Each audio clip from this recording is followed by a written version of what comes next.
Hi guys, so yeah, I left off saying that my baby sister passed this March 19th, 2025. She was battling cancer for many years. It went into remission a couple of times, but it came back recently, very wickedly.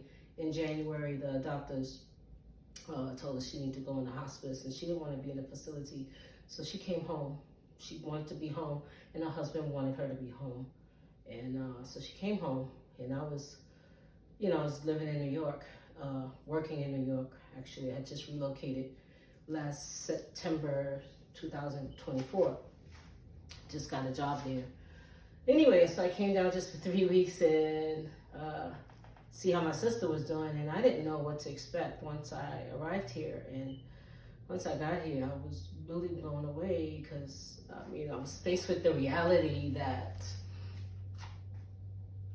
my sister is in a state of dying, and I'm looking at her every day and I'm like, wow. For those of you that don't know what hospice is, it's basically when the doctors they kind of tell you they can't do anything else for you. There's nothing else that they could do for you.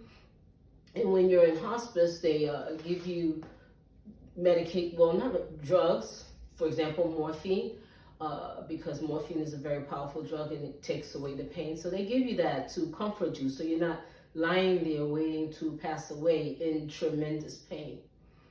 But the side effects of the morphine is that you're tired, you're tired and you're kind of bound to your bed.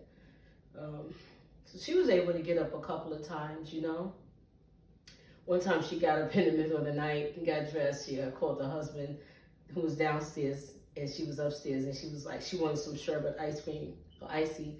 So she got dressed and she came in my room. I was in the guest room, and I didn't realize it. And all of a sudden I'm like, oh my God, you're out of your bed, you're dressed, like, what are you doing? And she goes, oh, I'm going to get some ice cream, icy, sherbet. So she walked down the steps, they went to get the icy, she came back home, and guys, you would have thought that she climbed Mount Everest, okay? That's how much that moment meant to us, and that were in the house. It was her husband, and by the way, she has an 11-year-old daughter, and her mother-in-law was here, who I refer to as mom. Yeah, that was a moment. That was an incredible moment, seeing her with all that energy, and very enthusiastic about going to get some sherbet ice cream, or icy, I think sherbet, icy or ice cream.